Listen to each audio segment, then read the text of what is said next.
முனிவர்கள் முக்தி பெற்ற இடம். திருச்செந்தூர் முருகனிடம் உங்களை ஒப்படைத்து பாருங்கள், நீங்கள் நினைத்தது எல்லாம் நடக்கும். உங்களது நியாயமான கோரிக்கைகளை நிச்சயமாக திருச்செந்தூர் முருகன் நிறைவேற்றுவார். குடும்பம், தொழில், உத்தியோகம், கடன் பிரச்சனை, தோஷங்கள், எதிரிகள் தொல்லை, காரிய வெற்றி என்று எந்த விஷயமாக இருந்தாலும் ஒரே ஒரு தடவை திருச்செந்தூர் தலத்தில் முருகனிடம் சரணடைந்து விட்டால் எல்லா பிரச்சனைகளுக்கும் தீர்வு கிடைக்கும். புராண காலத்திலேயே இதை அறிந்து உணர்ந்து இருந்ததால் தான் முனிவர்களும் சித்தர்களும் இந்த தலத்திற்கு படையெடுத்தனர். கணக்கிட முடியாத அளவுக்கு சித்தர்கள் இந்த தலத்திற்கு வந்து தியானித்து தவம் இருந்து முருகன் அருளால் பலம் பெற்றுள்ளனர். பொதுவாகவே திருச்செந்தூர் தலத்திற்கும் முனிவர்களுக்கும் தொடர்புண்டு. முருகப்பெருமானின் அவதாரத்தின் தொடக்கத்திலிருந்தே இந்த தொடர்பு இருக்கிறது. சூரபத்மனின் கொடுமைகள் பற்றி முனிவர்களும் தேவர்களும் சிவபெருமானிடம் சொன்னபோது புதிய அவதாரத்திற்கு வித்திடப்பட்டது. சிவபெருமான் உத்தரவுப்படி முனிவர்கள் ஒரு ஐப்பசி மாத அமாவாசை தினத்தன்று வேள்வி வளர்த்து யாகம் தொடங்கினார்கள். 6 நாட்கள் நடந்த அந்த யாக குண்டத்தில் எழுந்த தீயிலிருந்து ஒவ்வொரு நாளும் ஒரு வித்து விதமாக 6 வித்துக்கள் சேர்க்கப்பட்டன. அந்த வித்துக்கள் 6ஆம் நாளில் ஒன்றாக சேர்க்கப்பட்ட போது முருகப்பெருமான் அவதரித்தார். இவ்வாறு முனிவர்கள் யாகத்தால் ஐப்பசி மாதம் முருகப்பெருமான் அவதாரம் எடுத்ததாக மகாபாரதத்தில் குறிப்பிடப்பட்டுள்ளது. இப்படி முனிவர்களுக்கும் முருகப்பெருமானுக்கும் பிரிக்க முடியாத உறவு இருக்கிறது. இதனால் தான் திருச்செந்தூர் தலத்தில் முனிவர்கள் சித்தர்கள் இப்போதும் அரூபமாக இருப்பதாக சொல்கிறார்கள். திருச்செந்தூர் தலத்திற்கு வந்த கணக்கில் அடங்காத முனிவர்கள் அந்த தலத்தின் பெருமையையும் சிறப்பையும் சொல்லி சென்றுள்ளனர். அத்தகைய முனிவர்களின் கருத்துக்களில் வியாக்கிரபாத முனிவர் கருத்து சிறப்பானதாக கருதப்படுகிறது. வியாக்கிரபாதர் சிவன் மீது மிகுந்த பக்தி கொண்டவர். சிவனுக்கு எப்போதும் தூய மலர்களால் வழிபாடு செய்ய வேண்டும் என்பதில் தீவிரமாக இருந்தவர். மரத்திலிருந்து கீழே விழும் மலர்கள் மற்றும் வண்டுகள் பூச்சிகள் கடித்த மலர்களை எடுத்து அவர் ஒருபோதும் சிவனுக்கு படைத்ததில்லை. ஆனால் அதிகாலையில் இருளில் மரமேறி மலர்களை பறிப்பதற்கு அவர் சிரமப்பட்டு வந்தார்.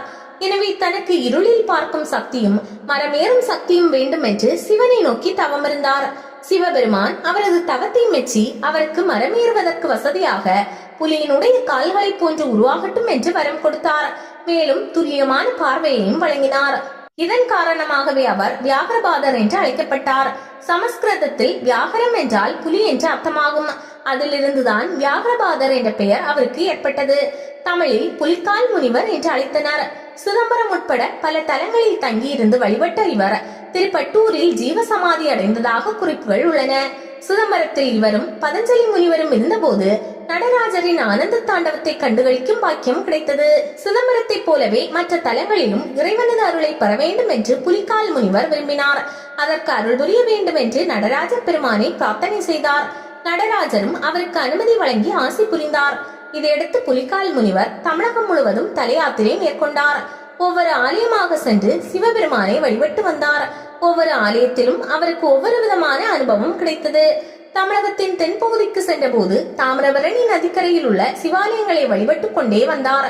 தினமும் தாமிரபரணி நதியில் நீராடி சிவாலயத்திற்கு சென்று வழிபட்டார். தாமிரபரணி நதி நிறைவு பெறும் பகுதிக்கு வந்ததும் திருச்செந்தூருக்கு செல்ல முடிவு செய்தார். திருச்செந்தூரில் லிங்க பிரதிஷ்டை செய்து முருகப்பெருமான் வழிபட்டு சிறப்பு பெற்றதை அறிந்திருந்த புலிக்கால் முனிவர் அந்த தலத்தில் தாமும் வழிபட வேண்டும் என்று ஆசைப்பட்டார். அதன்படி திருச்செந்தூர் ஆலயத்திற்கு சென்றார். அங்கு சிவன் அருளையும் முருகன் அருளையும் ஒருங்கே பெறும் வகையில் சண்முக கடவுளுக்கு யாகம் செய்தார். அப்போது அவரது உடல் சிலிர்த்தது.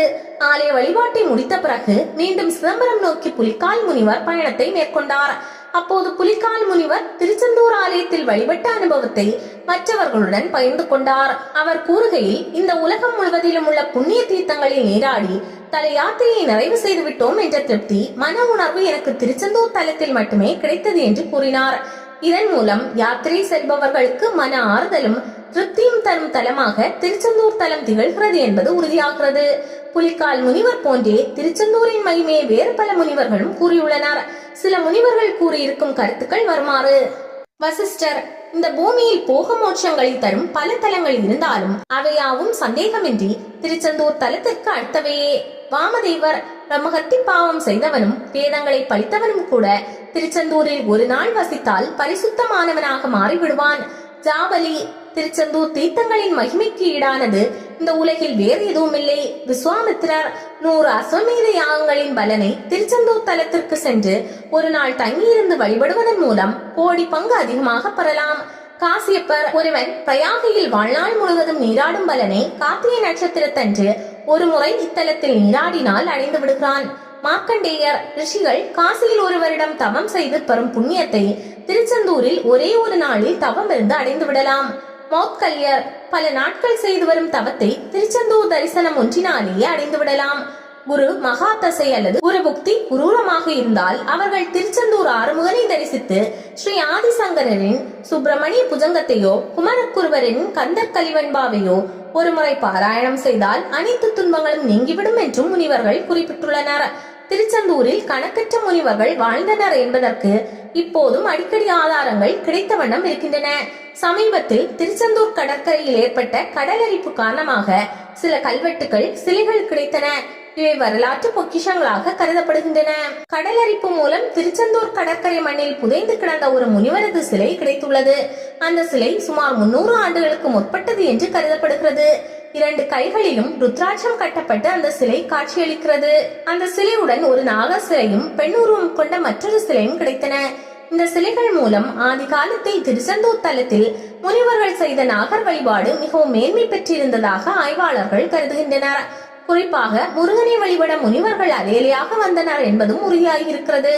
எனவே முனிவர்கள் சொன்னபடி திருச்செந்தூரில் நாமும் வழிபட்டால் அவர்கள் பெற்ற பலனை நம்மாலும் பெற முடியும்.